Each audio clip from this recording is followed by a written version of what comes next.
Y dale nomás. Ya.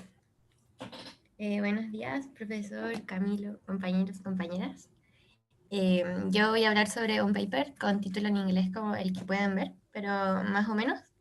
Es que habla sobre la diversidad de los precursores y las réplicas del terremoto de Iquique del 2014 y habla sobre las pistas sobre el complejo proceso de ruptura de un terremoto MW 8.1.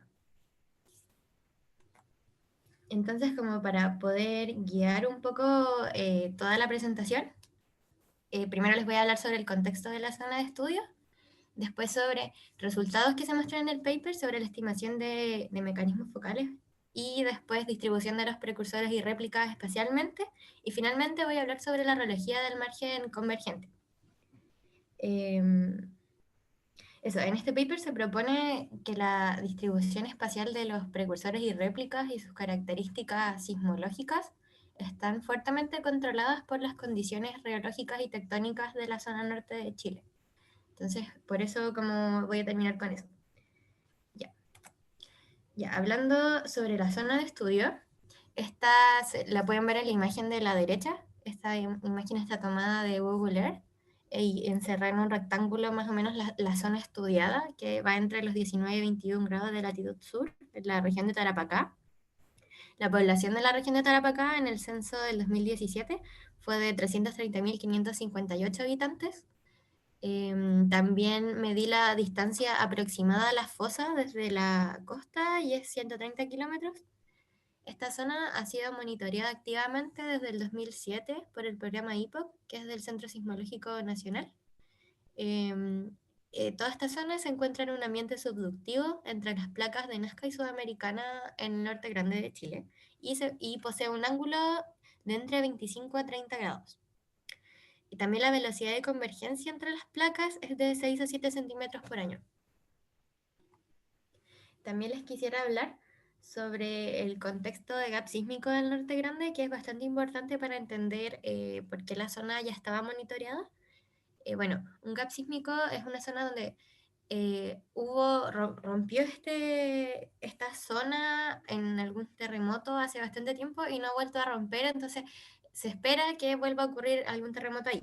Ya más específicamente, el último megaterremoto de esta zona ocurrió en mayo de 1877 y fue una magnitud superior a MW 8.5.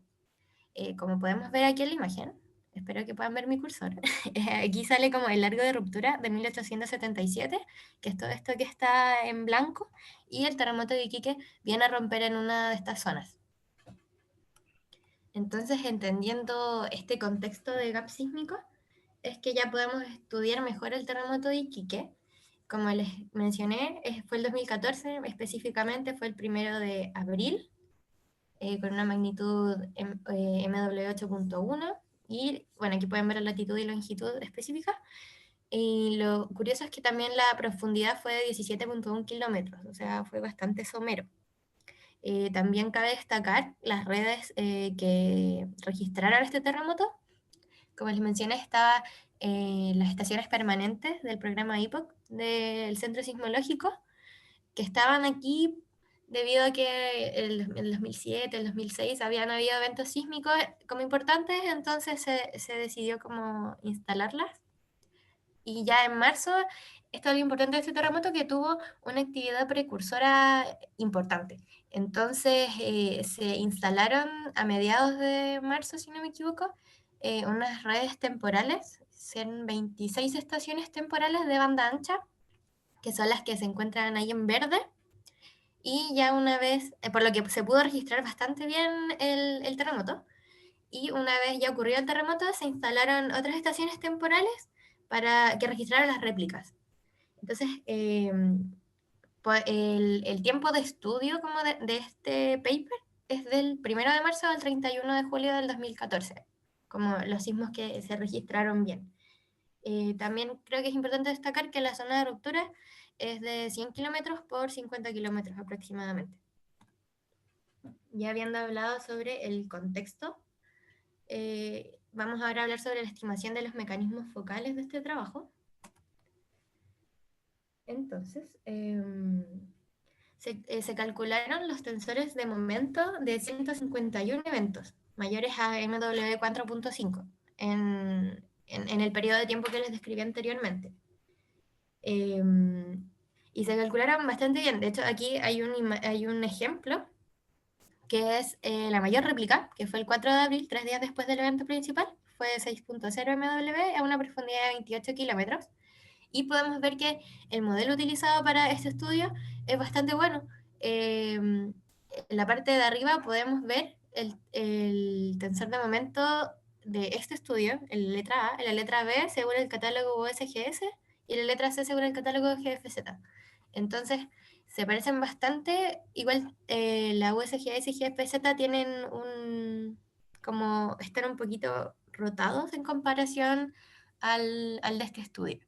Pero los datos con los que se cuenta del terremoto de Iquique son súper buenos, por los que les había hablado de que tiene gran densidad en la red que lo registró. También a modo de ejemplo, como para mostrar que el modelo fue bastante bueno, se tienen estos como sismogramas con los registrados y los sismogramas sintéticos. Entonces podemos ver que ajustan súper bien. Ya, y ahora vamos a hablar sobre la distribución espacial de precursores y réplicas. Los precursores, como podemos ver aquí, se encuentran en esta zona. Aquí fue el evento principal, en esta estrellita de arriba, y los precursores. Estaban todos en la misma área, por así decirlo. Y ahora voy a pasar a la siguiente imagen, que es del perfil AB en corte. Aquí se pueden ver mucho mejor la distribución, obviamente en corte, de los terremotos que ocurrieron. Los que están de color azul son eventos tipo thrust, interplaca, y los rojos son intraplaca corticales. Y también hay unos que no están clasificados. Esos que no están clasificados son como eventos interplaca medios rotados, entonces se dejó así sin clasificar por los autores. Aquí lo importante, como que creo que es destacable, es que son bastante superficiales. Podemos ver que no bajan más allá de cierta profundidad en el contacto sismogénico. Llegan, a ver, esto deben ser 25 o 30 kilómetros, quizás 25, porque está como a la mitad.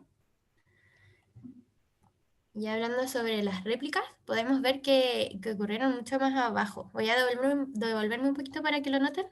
Aquí están como mucho más al norte y están más hacia el sur. Podemos ver como una mayor dispersión, como en la ubicación espacial de las réplicas.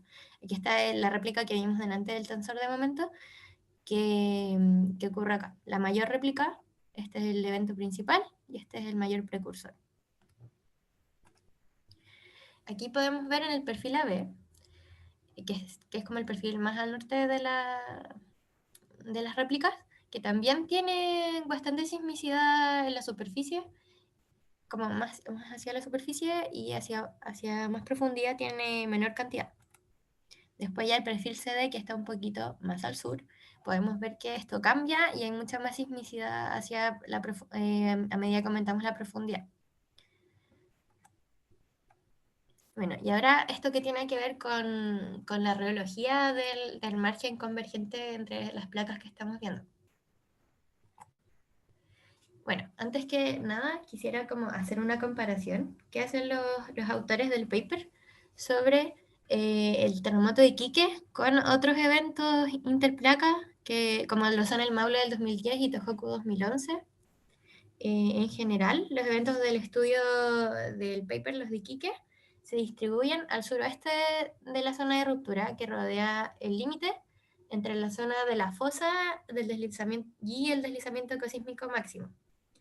Entonces, esta situación es similar a la que se ha observado en estos otros terremotos de subducción interplaca, donde las réplicas en general, las réplicas más grandes, rodean el deslizamiento máximo de la zona de ruptura, o sea, donde fue como el momento del evento principal cosísmico.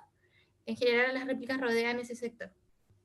Bueno, y la diferencia más obvia, como que plantean los autores, entre Iquique y Maule y Tohoku, fue que los precursores y las réplicas de Iquique se concentran en la interfaz de la interplaca poco profunda, como ya les había mostrado antes, que se concentraba más que nada superficiales, hacia el oeste del área del deslizamiento cosísmico o máximo, acercándose hacia la fosa. Entonces, se propone en el estudio una distribución de precursores y réplicas que no solo se relacionan con la distribución del deslizamiento del sismo principal, sino que también se relacionan con condiciones reológicas y tectónicas en este margen de subducción. También como a modo de ejemplo, o más que nada para poder relacionar en las láminas siguientes, en el Maule en el 2010, el número de réplicas de gran magnitud disminuye hacia la fosa. Y se cree que esto está relacionado con una disminución de la fricción basal efectiva debajo de un prisma de acreción amplio. En cambio, ya en el norte de Chile, como algunos pueden saber, el prisma es un margen erosivo, de subducción erosivo, y está caracterizado por un prisma de acreción frontal. Mira, pequeño, aquí podemos verlo, es bastante pequeño. Entonces, una posible explicación para el origen de esta sismicidad superficial es que toda la secuencia del terremoto toma lugar como en un margen subductivo erosivo. Como les mencioné, el norte de Chile está caracterizado por este pequeño prisma de acreción frontal. Y en este contexto, eh, también observamos estructuras horse and graben, que son como, me acuerdo que el profe me gustó mucho porque la mencionó en clases como especies de cuchillos que van desgastando, como aquí. Entonces ahí empiezan a erosionar y se crea como los sedimentos necesarios para crear el prisma, pero aún así es muy pequeñito. Y estas estructuras horse and graben se presentan en los primeros 50 kilómetros hacia el este de la fosa, de la placa de Nazca.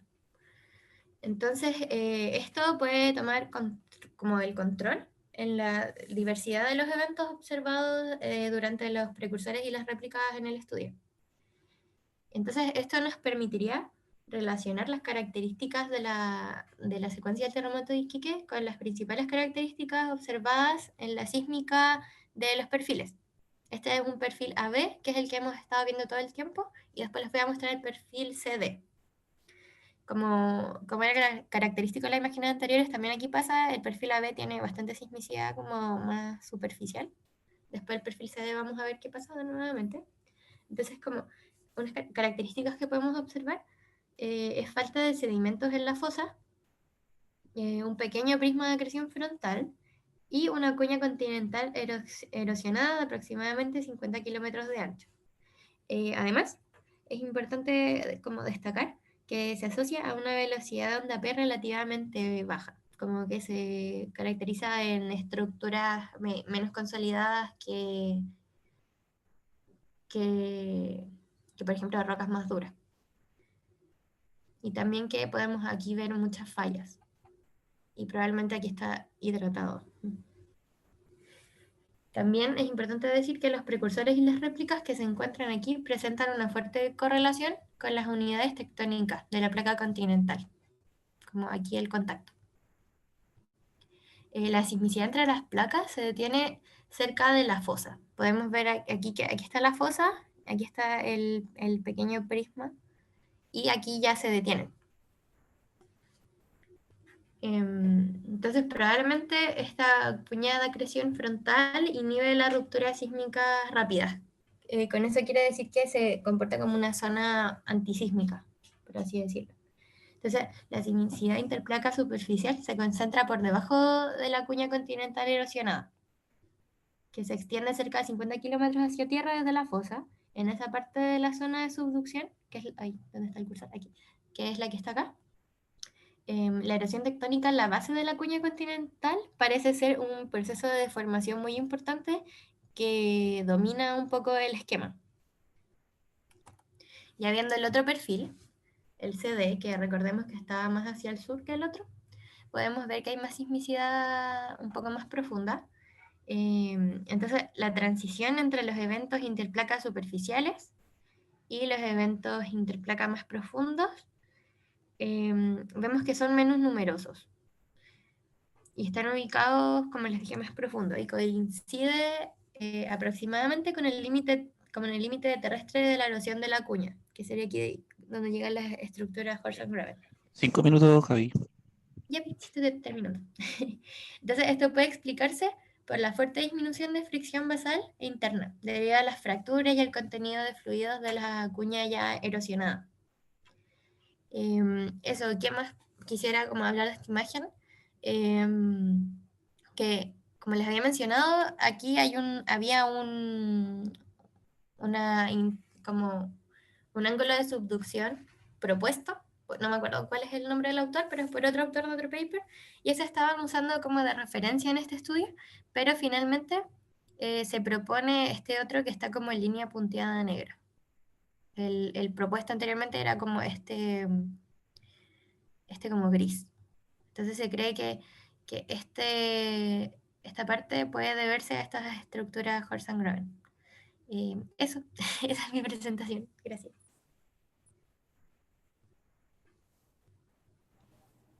En la parte del plot de los mecanismos focales, los rojos, los azules, como una figura como, no sé cuál es, como la 8, como ¿La casi pluma? el principio. A ver, no sé cuál. ¿Esa, por ejemplo? ¿O una en Sí, perfil? el perfil de su Un mismo. corte. ¿Ya?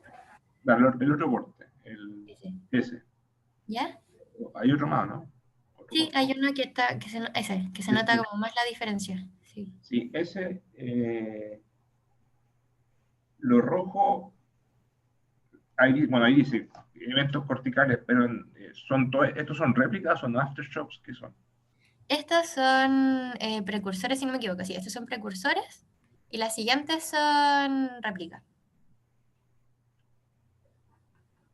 Entonces, Ya, los precursores, como lo importante creo notar en el estudio es que los precursores estaban como localizados en una zona mucho más pequeñita, como aquí, como más concentrado, ahí está, como más concentrado. En cambio, después los aftershocks están como más dispersos, como más hacia abajo. ya. ¿Y qué mecanismo focal es el cortical? El Precursor. principal es un intraplaca. No, pero ¿qué mecanismo? ¿Qué? Inverso, normal, rumbo, como dice. La placa en Sí, general se asocia con, si no me equivoco, con fallas inversas, se asocia generalmente, los intraplaca. ya. ¿Y, y cómo se distribuyen las réplicas en comparación a la ubicación de los precursores? Me refiero, ¿ocupa el mismo espacio o ocupa los espacios que no se ocuparon antes?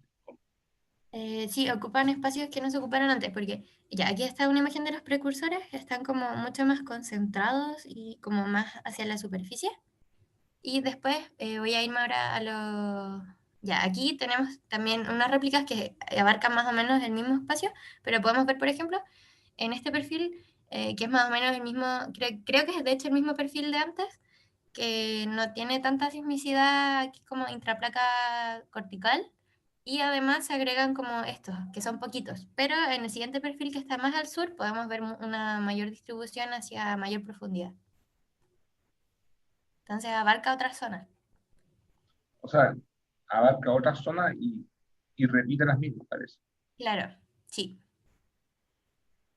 ¿Y cómo se compara la distribución con respecto al modelo cosísmico? La distribución con el... No, me refiero de las réplicas, claro, Bueno, la ubicación de las réplicas comparado con... sí. El, bueno, el evento principal, creo que eso se refiere, el evento principal está aquí, el ¿Ya? del 1 de abril. Aquí está el mayor precursor, como el de mayor magnitud, que fue un 6.7, y aquí está la mayor réplica, que fue 7.6. Entonces, eh, a ver, voy a poner uno de los precursores. Aquí está. Podemos ver que los precursores, finalmente el evento principal ocurre como un poquito más al norte de donde fueron los precursores, pero igual está como en esta zona más concentrada. En cambio, las réplicas ya se distribuyen bastante más hacia el sur, como también hacia el este. Y están bastante cerca de la fosa también todas, en general. hacia el oeste, del, del, del, De la... del epicentro de la. Ahí sí, eso. Ya. No, no tiene ninguna figura con modelo cosmológico. El Eh, paper, creo que sí, a ver. ¿Esa? O esa. sea, esa es No, como... sí. ¿Esa no más tiene? ¿Ah? No, no plotea el modelo cosmológico junto con las réplicas. No, lo que hace es lo de las estrellitas, como que marca con estrellitas lo... Ya. Sí. Ya, pregunta a ustedes. Yo tenía una consulta, Gaby. Cuando dijiste la diferencia de ángulos de subducción, cuando tenías dos modelos, em, Mira, ¿esa? esa ¿Ya? sí. Entonces, ese cambio como del modelo del el ángulo, básicamente se le atribuye directamente a los Horst-Greben. Pues por el Sí, cambio de considerarlos más el efecto más en uno que en otro. sí, ¿Eso es? eso es lo que se plantea en el paper. O sea, no se dice como tajantemente esto es, pero dice que puede deberse a eso. Ya. Entonces, como la principal causa de ese cambio. Porque igual es un Sí, cambio sí, importante. sí, yo igual me fijé harto en eso. Bueno, y habla bastante, como, le da bastante como protagonismo a esta zona, como Ya. que Heroda por abajo. Como Como, dice la principal fuente. Ya. como que es así como el que, como la estrella, por así decirlo, de los procesos que están ocurriendo aquí. Ya. Lo que Pero, predomina. no, pero ese proceso no, él lo infiere de otros trabajos, porque no lo Sí, puede. sí, sí. Pero, y qué tiene que ver que esté erodada con las réplicas? O sea, habla de que con esta parte es como bastante frágil, como, o sea, hay un cambio como un contraste importante, porque habíamos visto que esta parte se comportaba como una zona antisísmica, y aquí también está como lleno de fracturas y de también fluidos, que hace que no sea un muy buen lugar como para que se propaguen las ondas como de cizalle. Entonces, por eso estarían apareciendo aquí como en este margen. Ya, pero ¿cómo concluye él algo que no que es asísmico y al final sí es sísmico? Porque Habla, según la réplicas, ¿sí? habla de que como que esto coincide, ahí está el curso, como que esta parte coincide aproximadamente como en el límite terrestre de la erosión de la cuña. Entonces, que se puede explicar como la fuerte disminución de la fricción basal e interna Ujú. debido a las fracturas y el contenido de fluidos, como de la cuña erosionada. Eso menciona. Y eso favorece. ¿Ah? ¿Y cómo favorece eso la sismicidad? O sea, que en la parte donde ya no hay tantos como... Porque la parte, yo lo entiendo como que la parte de arriba corta bastante la sismicidad, entonces como desde que ya puede ver es aquí, desde aquí abajo. Sí, lo que pasa es que, ya no sé si lo explican bien los autores, pero lo que está en plomo, en la puntita de eso es asísmico. Bueno, se supone que es asísmico. Y aquí es como fracturas, habla, muchas fracturas. Claro, sí, hay fractura y también en la base. Ujú. Y sin embargo hay sismicidad. Eh, entonces lo que pasa es que en realidad, no sé si lo explican bien los autores, pero lo que pasa es que, obviamente, de hecho, cuando uno tiene una roca y le pone agua, lo que hace ahí es facilitar, bajar, como tú decías, bajar la fricción y es más fácil deslizarla. Ya. Pero si lo haces demasiado, no va a producir ondas elásticas, ¿cierto? Si les pone demasiado agua, o demasiada fricción, o sea, demasiado baja la fricción, no va a producir nada. Al contrario, si la hace un poco, va a facilitar el movimiento, o sea, no estaría estancada y estaría rígida. Entonces ahí hay como una especie de balance Ya. que, Claro, como que no hay demasiada agua, pero hay como, o fluidos, pero hay la suficiente como para que ocurra esto. claro, porque es como, claro, lo extremo. Es como si es demasiado rígida, no se va a mover. Pero si es demasiado débil, no va a rozar y no va a haber terremoto. Entonces tiene que estar entre medio para que se deslice fácilmente, pero también que almacene energía elástica. Y parece que este margen erosivo eh, es roca fracturada, como decías tú, pero no es sedimento como en el sur de Chile. Al parecer favorece la sismicidad porque tiene un coeficiente fricción apropiado para que produzca la sismicidad tan somera, comparado con el Maule, por ejemplo. Sí, Eh, Supongo que quedará claro. ya. No sé si lo explican bien ellos. No, la verdad no tanto, como que se enfocaron mucho más en la distribución como de los precursores y las réplicas. Como en calcular también como el tensor de momento, hablaron harto también de las redes que estaban, como la calidad de los datos, igual hablaron harto. O sea, como en el sentido de que había una muy buena densidad de datos, entonces eran muy buenos para poder estudiar. Ya. ¿Alguna pregunta de los estudiantes?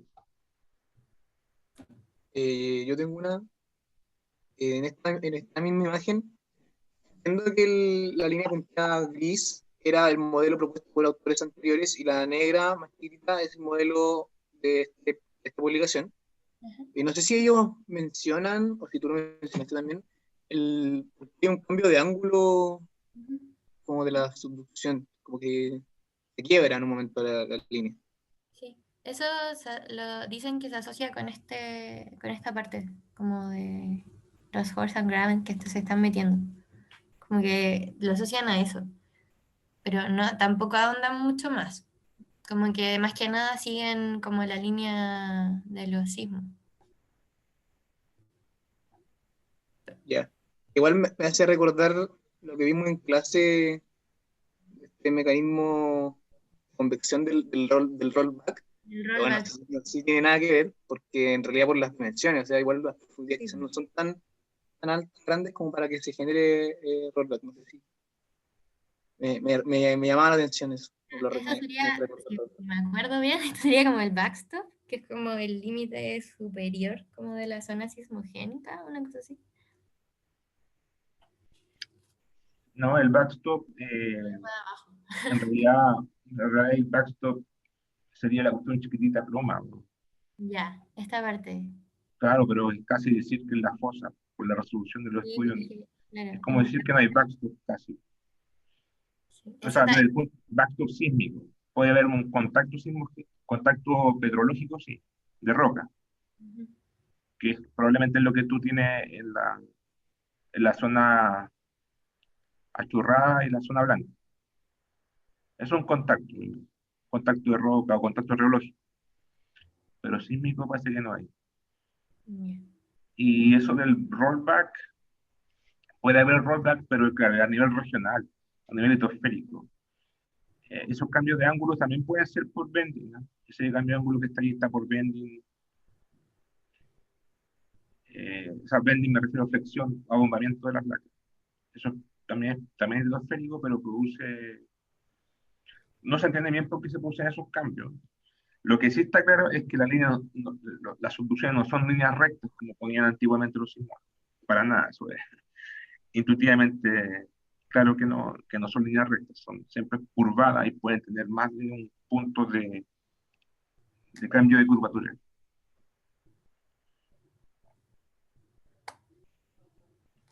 ¿Alguna otra pregunta? Pasemos a la siguiente charla.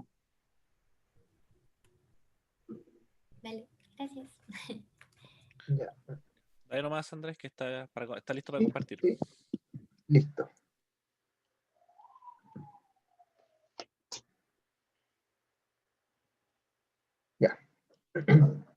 Buenas. Dame un segundo buenos para días. poner el reloj. Ok, Ya, dale nomás, ahora sí. ok. Buenos días, profesor Camilo, compañeros, compañeras. Le voy a presentar sobre el paper de LIM del 2018, se me olvidó ponerlo en la portada. Es de la sismicidad y estructura de la subducción de la placa de Nazca en el sur de Perú. En este paper, bueno, se definen las geometrías de subducción para el sur de Perú entre aproximadamente los 12 grados sur y los 20 grados sur, a partir de la localización de terremotos, algo parecido al paper que dio Gabriela recién, y a partir también de resultados de análisis de fase publicados previamente en otros estudios. A partir de los terremotos y de estos análisis de fase se hacen modelos de velocidad P, S y análisis de fase PP partido BS, donde se realiza una doble inversión de perfiles. O sea, el primer modelo se hace con el modelo AK 135 de velocidades, que es un modelo más o menos fijo de velocidad en función de la profundidad que vamos a ver más adelante. Y luego se hace una tomografía de doble contraste para llegar a valores más exactos, modelados de forma más fina. En el estudio finalmente se caracterizan tres zonas que ya estaban, en realidad ya se sabían de antes, pero se definen de mejor manera, que son el flat slab, o sea, una zona de subducción plana, donde la placa queda subhorizontal, la placa de Nazca. Luego una zona de slab dip de transición, que es entre esta flat slab y un normal slab que es de 30 grados. ¿Ya? Y finalmente se explican causas del flat slab que tienen que ver con la batimetría marina y con otras estructuras que se encuentran en la zona. ¿Ya? El lugar, bueno, como dije, es el sur de Perú, entre más o menos los 12, 13 grados y los 19 grados en realidad, donde tenemos una zona del Ridge de Nazca y una zona del Nazca Fracture Zone, o la zona de fractura de Nazca, y donde coinciden sobre el Nazca Ridge que se está subductando, tenemos la zona de subducción plana, donde alrededor de los 80 kilómetros de profundidad empieza esta zona de subhorizontalidad, y por encima de la subducción de la zona de fractura de la placa de Nazca, tenemos la zona de subducción normal, que es de aproximadamente 30 grados. ¿Ya? El Ridge de Nazca partió en este paper dice que son 11 grados sur. En el de Kim and Clayton, que hace un estudio más específico sobre esto, dice que empieza sobre los 8 grados sur y se fue trasladando desde el Oligoceno hasta ahora, hasta acá. Y este Ridge de Nazca es el que estaría generando esta zona de subhorizontalidad. Bueno, los objetivos de este paper son caracterizar la geometría de esta estructura y generar un modelo de velocidades de ondas sísmicas. Los datos recogidos son datos sismológicos de todas estas estaciones, que son 142 de la red de Perú SE, y bueno, que consiste en 3 arreglos y estos 4 estaciones costeras, que van a generar finalmente, en conjunto con estas 2 estaciones del CAUT, que son dos proyectos como de exploración sísmica, van a generar 6 perfiles, que es bueno que lo tengamos en cuenta para el resto del paper, el resto de la presentación, porque todos los perfiles se van a mostrar en esta clave. ¿Ya? Es bueno que tengamos presente que el D es, es a lo largo, o sea, no a lo largo, transversal a la subducción en el lado de la subducción plana, el E en la zona de transición y el F en la subducción normal. ¿Ya? Y los ABC están desde la costa hacia adentro a lo largo de la placa sudamericana, ¿ya? Como paralelo a la costa.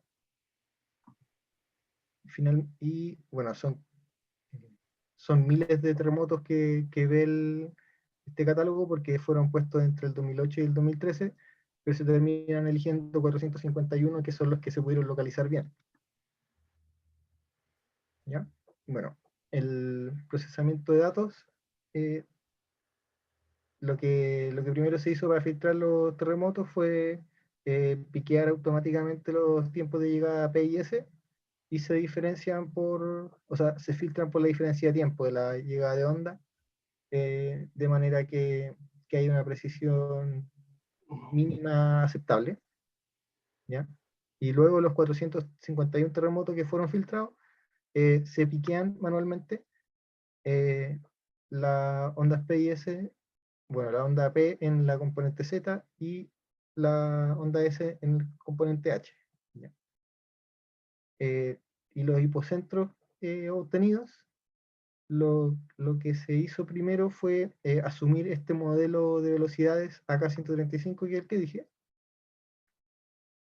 para encontrar los terremotos con un primer orden, y luego se hace una inversión de doble contraste o doble diferencia, que es para encontrar ya con mayor exactitud cuáles son las velocidades eh, y cuáles son los hipocentros de los terremotos.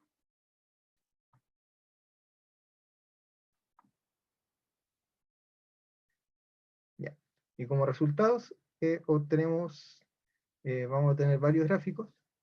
Vamos a partir eh, con, con los mapas de profundidad. De primero la subducción normal, luego la subducción plana. Claro, plana. Primero en la subducción normal tenemos, bueno, es en este lado el perfil, bueno, acá tenemos el perfil E, y tenemos el perfil E que es perpendicular a la costa, y el perfil C que era paralelo a la costa. Por lo tanto, vemos cómo en dirección sur-este va bajando la profundidad del contacto, y en dirección noroeste también, o sea, noreste, perdón, también vemos este descenso. Esto va graficando cómo tenemos esta parte la zona plana y esta parte una zona de alto dip, ¿ya? Que llega más o menos hasta los 240 kilómetros de profundidad. Y tenemos la forma en planta de cómo se encuentra la cuña de la interfaz en las distintas, o sea, en estas tres profundidades que se estudiaron. Y ahora tenemos la subducción plana, que es la región subhorizontal, que es el perfil D, y ahí vemos cómo, bueno, primero tenemos una subducción normal, y que alrededor de los 200 grados y 80 kilómetros de profundidad empieza esta zona subhorizontal, que tiene un pequeño abombamiento, una zona levantada que más adelante en el paper le dan una explicación, ¿ya? Y tenemos una zona de sismicidad ausente, eh, casi nula, por este lado, que es entre los 71 y los 72,5 grados.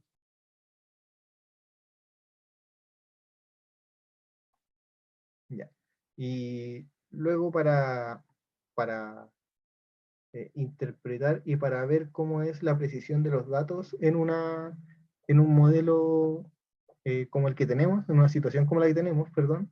Ellos generan un modelo sintético para ver cómo responde este método sísmico a las condiciones del lugar.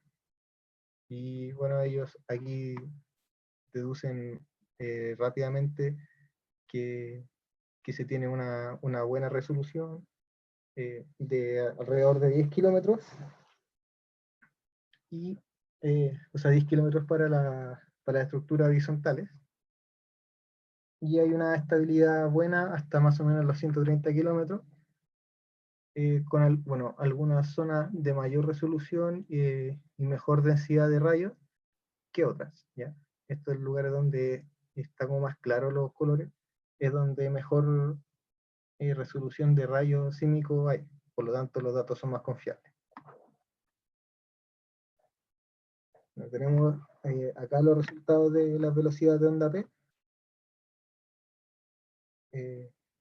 donde bueno, tenemos como de manera esperable eh, velocidades bajas en superficie que luego van aumentando, y tenemos como ya, estos gráficos tienen el MO, o sea, la diferencia entre la corteza litosférica y o sea, la corteza continental y el manto continental, ¿ya? Por lo tanto, tenemos que las velocidades de onda bajan o sea, en el manto que se encuentra sobre el slab, sobre la placa de Nazca. Y esto, como vamos a ver después, tiene una explicación también y demuestra algo más o menos interesante. Y para la onda S tenemos más o menos las mismas estructuras, y de hecho un poquito más acentuado porque las ondas S en el manto, en la astenósfera, eh, son más atenuadas aún. Y bueno, aquí está el resultado de la fase de onda P versus onda S.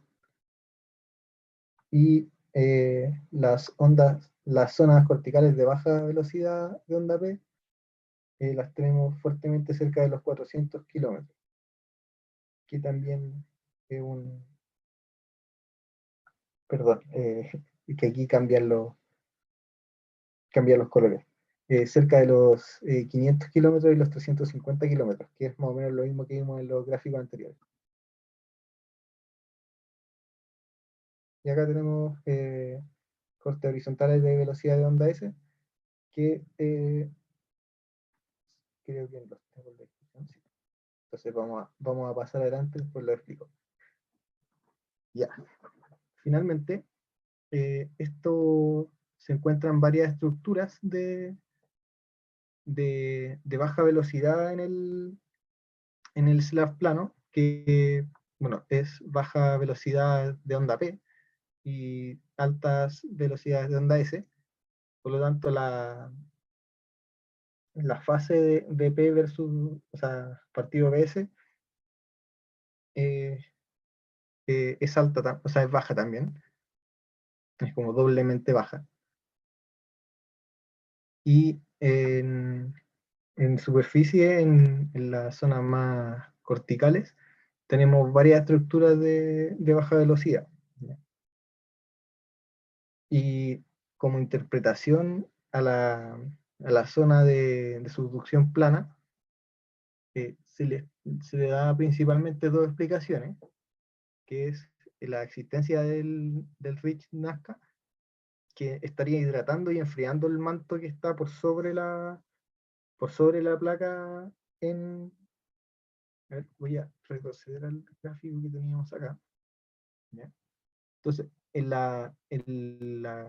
corte de manto que está por encima de la placa, esto se habría enfriado y se hubiera hidratado con el Ridge, ya que el Ridge además trae mucho sedimento por su velocidad, por todo su relieve, ¿ya? Por lo tanto, esto generaría menos presión sobre la misma placa, lo que hubiera generado este efecto de flotar, ¿ya? Y de tener un menor dip para la subducción. 5 minutos, 5 minutos, Andrés. Ya, lo voy a apurar entonces. Y también lo otro que explicaría la subducción plana sería la succión del slab, que es un efecto que está más o menos bien poco explicado en los papers que referencian, pero según lo que se pudo entender, es que es en el fondo este efecto de aquí mismo lo van a explicar, este efecto de un empuje como antihorario que haría que acá se empuje y acá se levante. Y que se vería también exacerbado por la baja en temperatura y la alta en hidratación del manto D, ¿ya? Y bueno, las velocidades de onda P y S que fueron invertidas explican estructuras de temperatura e hidratación. Por lo tanto, la velocidad de onda S alta estarían evidenciando el contacto interplaca, eh, mostrando cómo es este efecto de hidratación del manto continental que está sobre la placa de Nazca, ¿ya? Y la velocidad de onda S baja también estarían asociadas a la subducción plana, eh, debido a la falta de esta cuña mantélica, que es la que se forma cuando tenemos un dip normal, cuando hay una subducción que tiene un ángulo más o menos alto, entre 25 y 30 grados.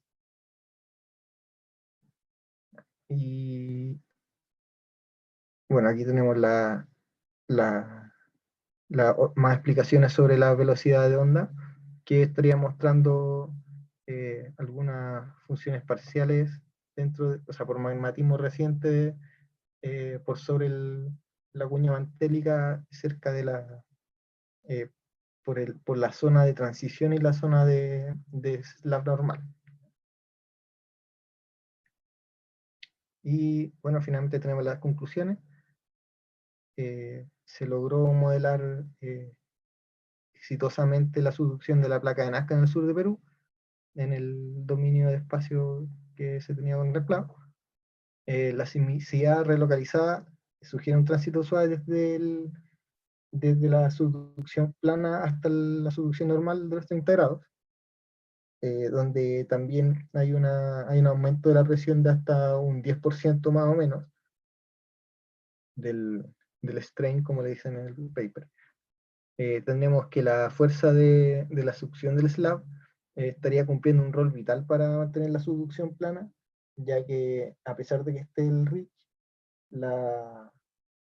el efecto del cambio de densidades no estaría siendo suficiente para mantener la placa de manera subhorizontal a tantos kilómetros de la fosa. También el Nazca Ridge estaría retardando la creación de minerales más densos por el exceso de hidratación que trae. Por lo tanto, esto haría que flote más la placa por una falta de densidad, por una falta de peso. Y finalmente,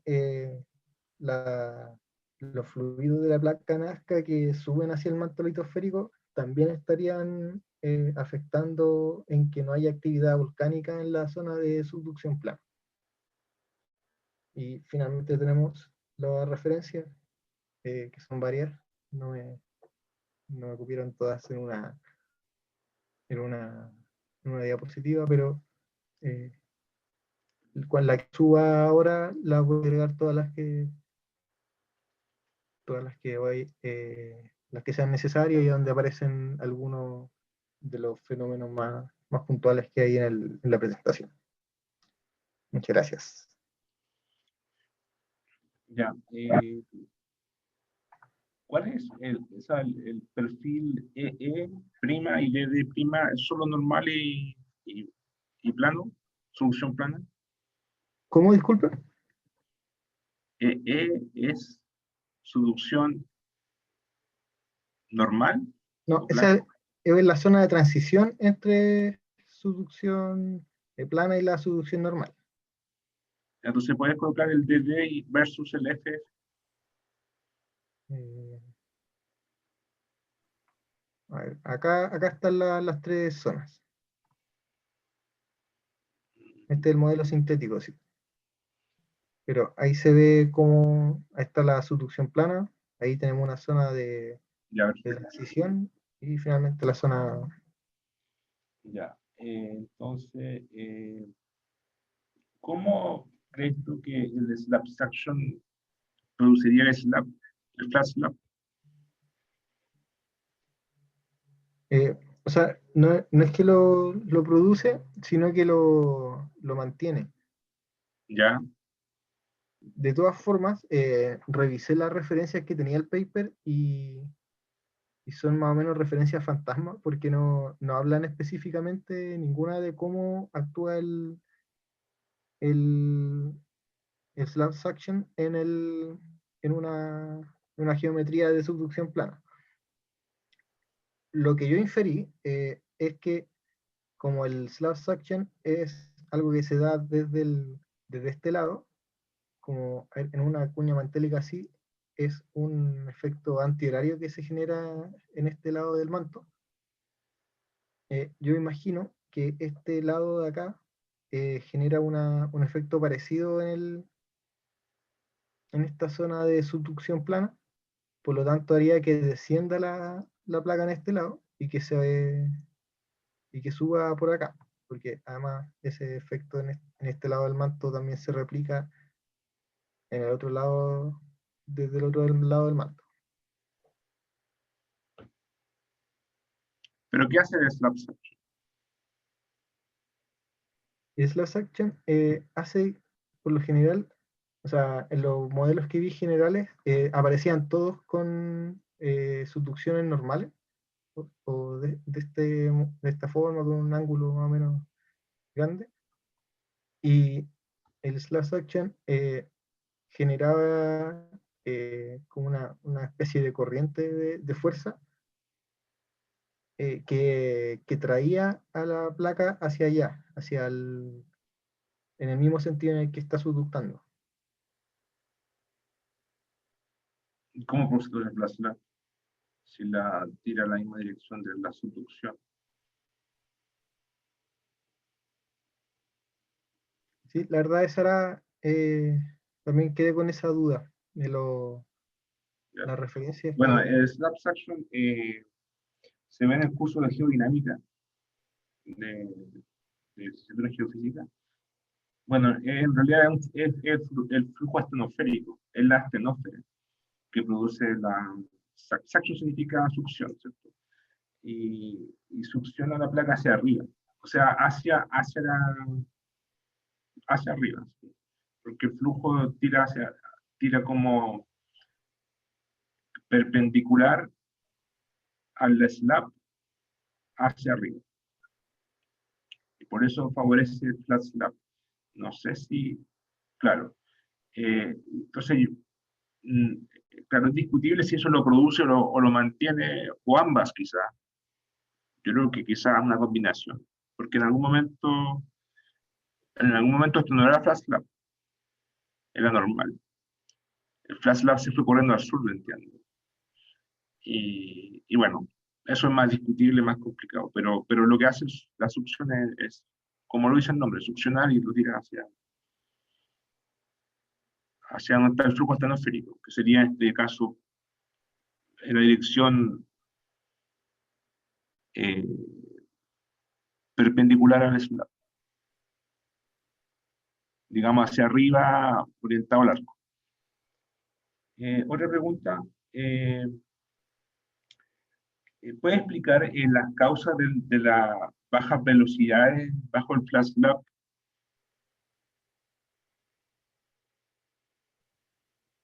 en- las que se ven hacia estos lados. Las que salen, tú tienes otra figura, otra diapositiva que salía baja velocidad onda P, baja velocidad alto BPABS,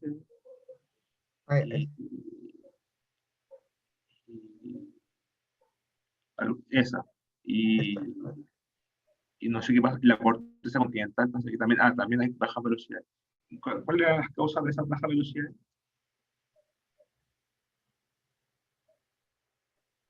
Ya, sí. Bueno, las bajas velocidades muestran zonas de volcanismo pasado o presente, que por lo general eh, generan estas rocas que serían menos densas que las demás y, y tendrían este efecto como de enfriamiento. Hay otras zonas que están, por ejemplo, en este lado, que están cerca del slab, que se generan también por el efecto que tienen los fluidos en el contacto, que no dejarían que se generen estos cristales más densos. O sea, no me acuerdo cómo se llama Picoglita. eso. Eh, por lo tanto, eso también generaría que hubieran baja de velocidad. Pero principalmente serían esos dos efectos, de presencia de volcanismo y de baja mineralización. O sea, tú dices volcanismo antiguo. Sí, sí, sí, principalmente volcanismo antiguo, sobre todo en la zona del flat slab, serían volcanismos antiguos porque ahora no hay volcanismo, pero en la zona de flat normal hay hay más volcanes y son más recientes, por lo tanto hay actividad que puede ser más presente. Ya. ¿Preguntas de ustedes? Andrés, ¿podrías poner unas primeras imágenes del mapa donde aparecía la curva roja que creo que mostraba el cambio del ángulo del slab? Creo? ¿Esa? Eso al final muestra como en qué parte va a estar el flat slab más o menos. Eso es lo que... Eh, no, esa es la interfaz de la placa de Nazca. ¿Ya? pero la Esto- la curva roja, que está... claro. Sí, sí, en realidad igual mostraría en el fondo que a este lado, al lado como noroeste, se encuentra el flat slab. Entonces mi pregunta es que ¿hay alguna explicación de que el cambio sea tan así brusco? Al menos pareciera en la imagen.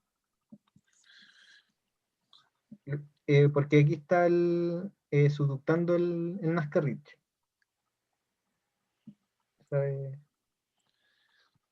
Ya, Igual, entonces, por ejemplo, el cambio tampoco es tan brusco si lo ves, porque, por ejemplo, eh, igual la variación en 20 kilómetros es más o menos harta.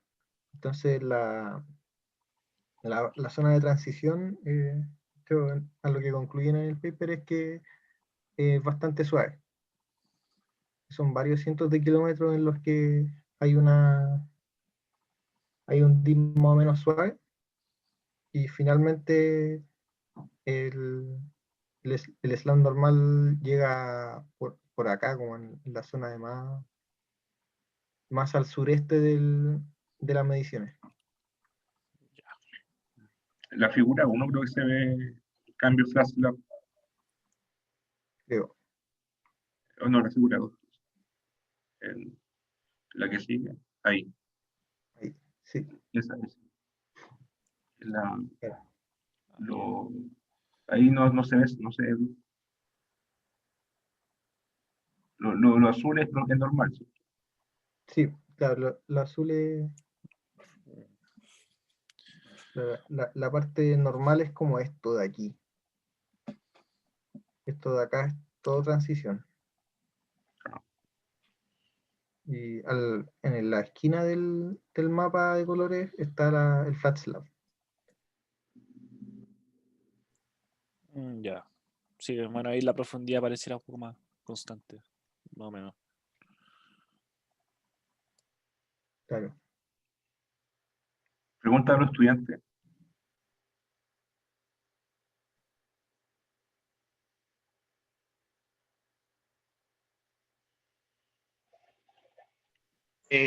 No me quedó 100% claro la correlación que hacían, o sea, perdón, la relación que hacía la, los mapas, la hidratación o deshidratación de la litosfera, si no me equivoco.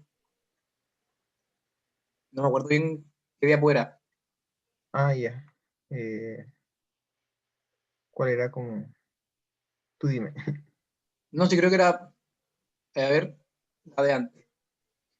En el fondo es cuando hablaste de las discusiones sobre la hidratación, cómo influía la hidratación de la placa Ah, en la velocidad, o por qué sacaban conclusiones sobre la hidratación a partir de las velocidades. ya.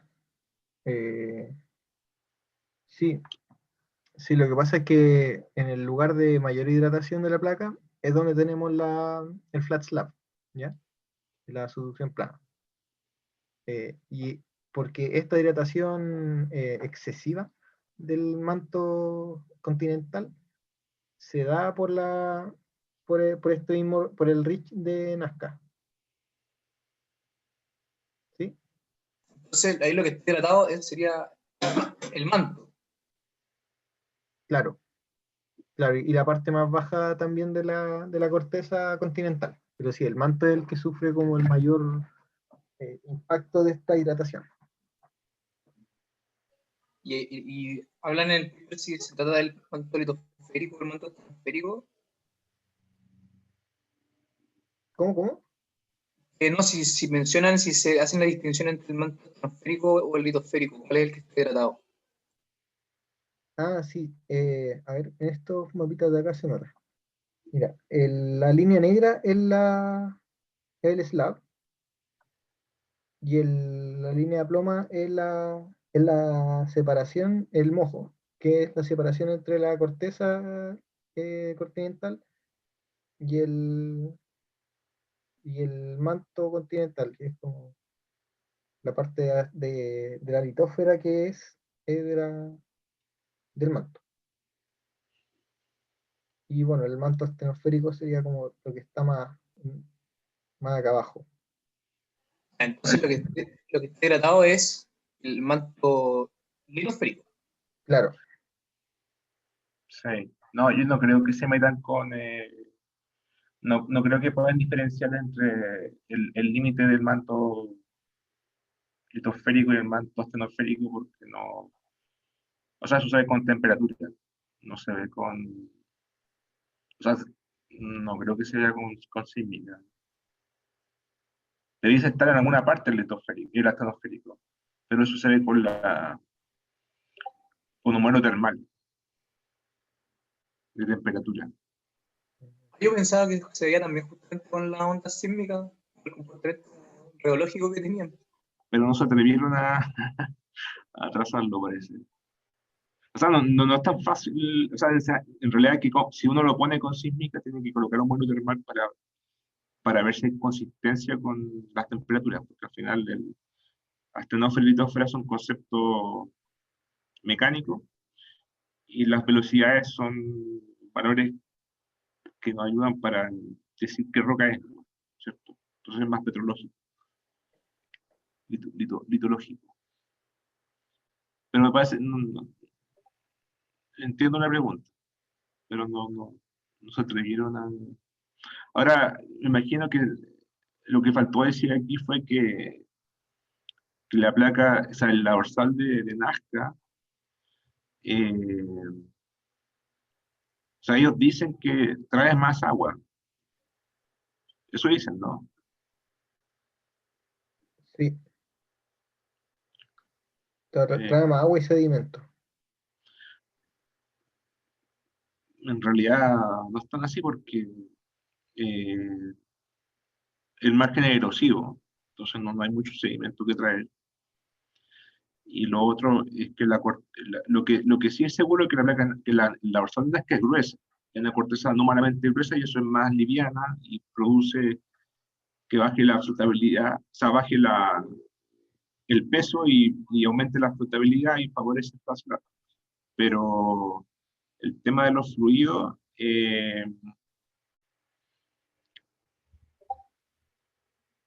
es discutible, ¿no? Porque hay lugares que tienen solución normal y también trae fluido. Entonces quizás las bajas velocidades son solamente porque la corteza es más gruesa también. La corteza continente, la corteza de Nazca es más gruesa.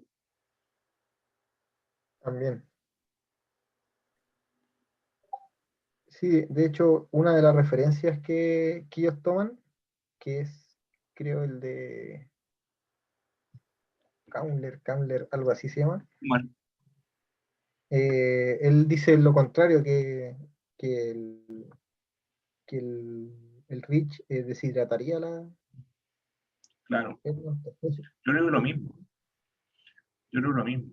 Porque en realidad yo trabajé en Nazca y no sabe que la corteza es gruesa, totalmente gruesa, 3 veces una corteza normal, pero no tiene bajas velocidades asociadas a presencia de fluido. Claro. Me pregunto cuál si estas características de la dorsal de Nazca tendrán que ver con su elevada tasa de expansión o no tiene, o sea, se supone que tiene una tasa de expansión más grande que la de, por ejemplo, la de la placa antártica. No, la dorsal de Nazca es más que nada gruesa porque el punto caliente, el hotspot, está al lado del centro de expansión. Entonces, si juntamos dos fuentes magmáticas, que es el centro de expansión más un punto caliente, y si ese punto caliente tiene una actividad masiva, magmáticamente hablando, eso favorece una corteza gruesa. Entonces, la tasa de expansión es más o menos rápida, pero más que eso, o sea, en el caso de Nazca, es por la cercanía del punto caliente con el centro de expansión. Tenemos doble fuente magmática y favorece Sí, una corteza. me confundí en realidad, estaba pensando en el centro de expansión del Pacífico, que tiene distintas tasas de expansión al norte y al sur del punto donde empieza, al norte y al sur del punto como donde empieza el Chile Ridge. O sea, tiene una tasa de expansión distinta para crear a la placa de Nazca que para crear la placa antártica. ¿O Sí, no? sí, las tasas de expansión son distintas, pero tú preguntas por el espesor cortical, o sea, la consecuencia de la... Estoy de acuerdo, las tasas de expansión son distintas. Eso se produce que se produce la corteza más rápido, pero no es lo mismo que decir que se produce la corteza más gruesa. Sí, pensé que podía estar relacionada a esa Claro. como característica. No, las cortezas más gruesas tienen que ver con las fuentes magmáticas, no tanto con la rapidez, es más con las fuentes magmáticas. El volumen disponible para producir, para cristalizar.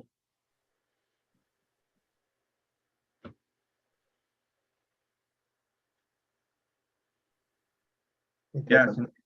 ¿alguna otra pregunta?